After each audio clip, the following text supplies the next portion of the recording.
Academy Museum of Motion Pictures. Academy Museum of Motion Pictures. All right. We're here at the Academy Hollywood Museum. I think I got that wrong. Welcome to the Academy Museum of Motion Pictures, the world's premier institution dedicated to the art and history of filmmaking.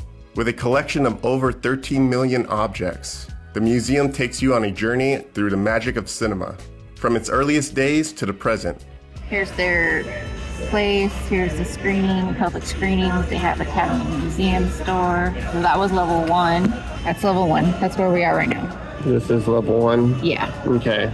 Explore the technology and innovation that have shaped the industry. That is pretty cool. I'm actually making her jump rope reverse. I think there's another one over here. Oh yeah, there is. They got a lot of cool things here. If you spin it fast enough, it looks like they're gonna fly. Yeah, I can see it from the side. Spin it again. One image on one side, one image on the other. When you spin it fast enough, they're on the same side. And what about this? There's a tree. Tree and then leaves. Oh, I got it. On the tree. I get it. Hold on, let me move this. It's gonna be it. And then now it's on the leaves on the tree. Yeah. And then this is a bird in a nest, right? Bird in a cage. Bird in cage, yeah. Bird in cage. Make a dog. Dogs are easy to make. That's not a dog. How's that not a dog? That's not a dog. This is a dog. Watch. Do this with your hand, with your finger, and then... Because you have to be perfect. I can do mine like this if I want to. Or you can do... Well, I'm holding the camera, so you can do... But to be fair to Gracie, I am also no expert on shadow puppetry.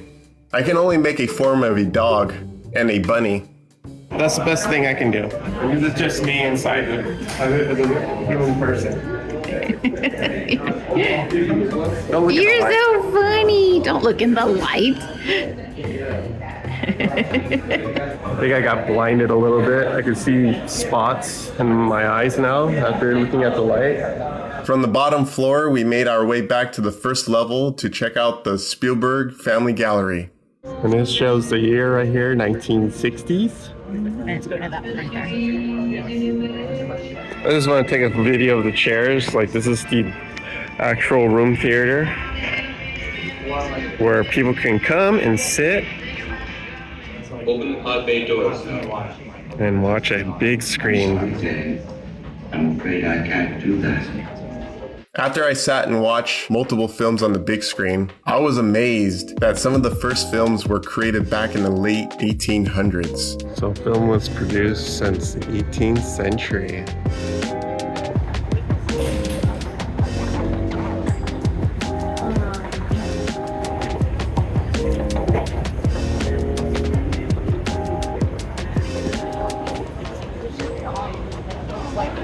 Wanda Gallery. What's in here? Wow. This is like downstairs with, and this time the screen's on the wall. So it's like a nice wider screen.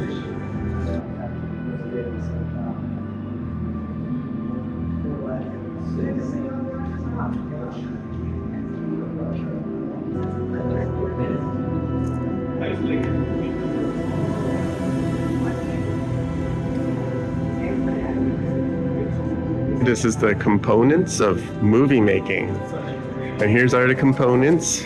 Acting. Oh, there's animation. And there's casting. And this is my department, editing. And this is my department as well, visual and special effects. Stepping into the first exhibit, located on the second floor, gave me the sense of nostalgia. And look how their cameras used to look back then. They used to use film reels. Do you know what these numbers mean right here? They're not narrated. Oh, okay, so... No touch. Oh, no touch. Oh, okay, it tells you right there with a barcode. I don't recognize ever seeing these films, but according to what I read on the wall, most of these films were created in the 1940s, along with the props on display like this piano, that came from a film called Play It, Sam. So that's one of the original pianos that he played? I wonder how old that is now. Let me get it closer. That's how old it is. I remember I used to watch this movie, Boyz N the Hood.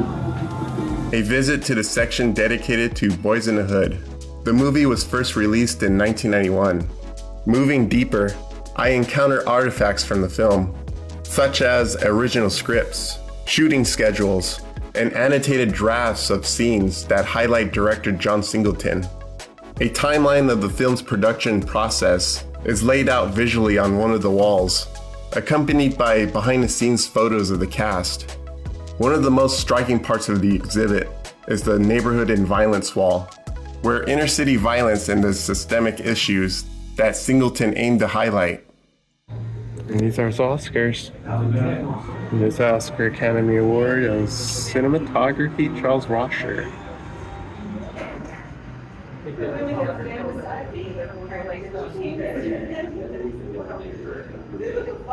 is a nice chair there. I just touched it. Should have never touched it. Some people sat on here. So gross. Now I gotta wash my hands. Where's the hand sanitizer? The Academy Awards History Exhibit. The exhibit is designed to tell the story of the Oscars, from its inception in 1929 to its present day. Cultural significance, creating an immersive journey through its cinematic history. The exhibit reflects the hopes and dreams of countless filmmakers, actors, and industry professionals. A pivotal part of the exhibit focuses on the transformation of the Oscars over the decades. This is where you see how the event grew from a small industry gathering to a global spectacle watched by millions. A highlight of the exhibit is the Oscar-winning costumes on display, showcasing the artistry behind some of the most iconic looks in film. My favorite actor is Sylvester Stallone. This was in 1977. Oh, this is like, I forgot what those are called now. Storyboards. Across from the Academy Awards history, I find myself entering an exhibit where I am surrounded by mobsters from a famous Italian film, The Godfather.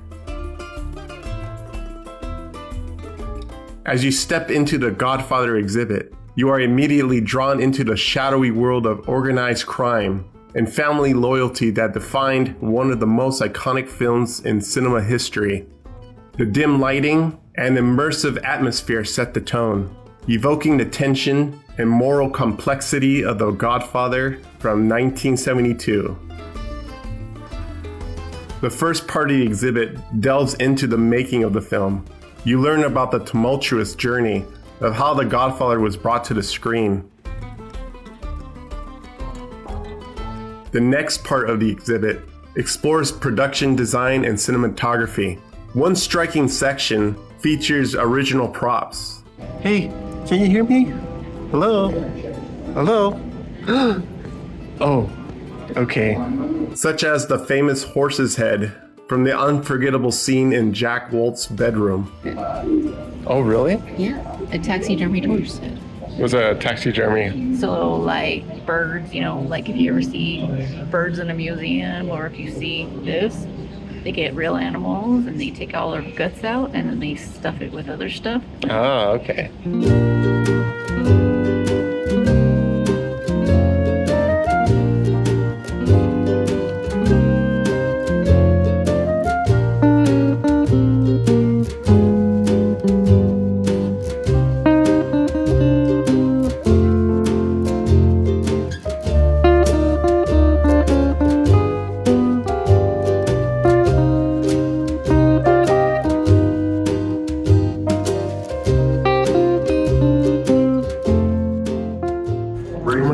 Robin Williams' face. Personal trainer and nutritionist. Wig for Robin Williams as Mrs. Doubtfire. His whole back. And there's Uma Thurman, Batman, and Robin. Silkscreen images, and had it all mapped out. And this is the wig from Michael Keaton's Beetlejuice. Mrs. Doubtfire. And then Uma Thurman from Batman and Robin. And guess what? Beetlejuice. Me and 5 other tattoos. From Michael Keaton. We hand drew that. Next level. What's this? Level 2? Level 3. How many levels again? Like 5? While making our way up to the third floor of the museum, we now enter the Rolex Gallery.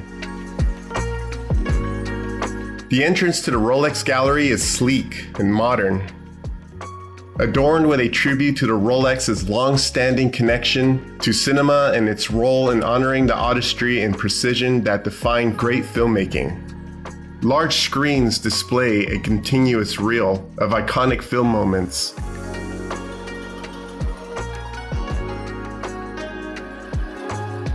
Further into the next room, I now enter the animation exhibit. Transported into a vibrant world where imagination runs wild. The space is colorful, playful, and filled with kinetic energy in every corner.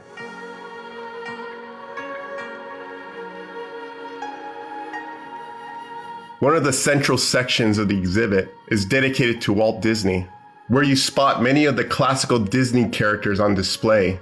Other displays highlight Disney's iconic films of the era, like Pinocchio, Fantasia, and Dumbo. The exhibit also features original character models. Another section is dedicated to the influence of international animation, with a focus on Japanese anime and its rise in global popularity. Yeah, it does remind me of Aladdin because he looks like the genie. He looks like Jafar and combined with a genie. But Jafar did turn into a genie though, a red one. One of the most captivating areas is the section on stop motion animation. Screens show time-lapse footage of animators at work, painstakingly moving puppets frame by frame to bring characters to life.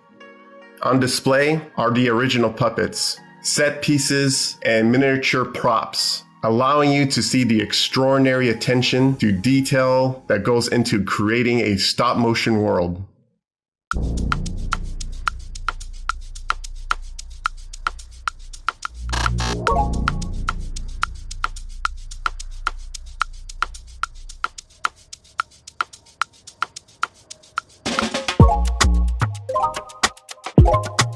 The next exhibit, I saved the best for last. Ladies and gentlemen, welcome to the Sci-fi / fantasy characters and worlds exhibit. This first section of the exhibit introduces you to the transformative power of science fiction and fantasy of cinema. The life-size mannequins wearing the costumes of iconic characters, instantly recognizable to the fans of the genre, such as the Spider-Man costume worn by Andrew Garfield, the Storm costume from the first X-Men movie worn by Halle Berry, and from the movie The Matrix, we have the Morpheus costume worn by Lawrence Fishburne. That's how he wore his sunglasses without the earpieces? Xenomorph. We just watched Prometheus yesterday. Oh my god, that's the shield of Captain America. It looks so cool. It looks like a toy, the way the handle looks. Tienen el martillo de Thor.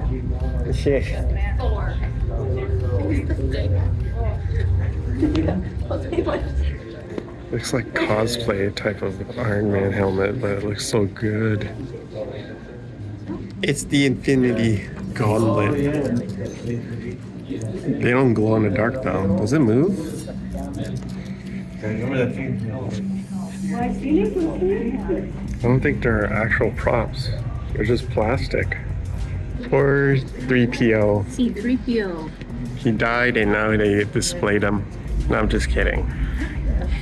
As much I had fun spending hours on my first day at the Academy Museum of Motion Picture, feeling hungry and exhausted, I was relieved seeing the top floor was going to be our finish line of the grand tour. This is the last part. I love it. And it has a beautiful view up here too. Ooh, echo. But before I end this video, I first want to share this amazing view.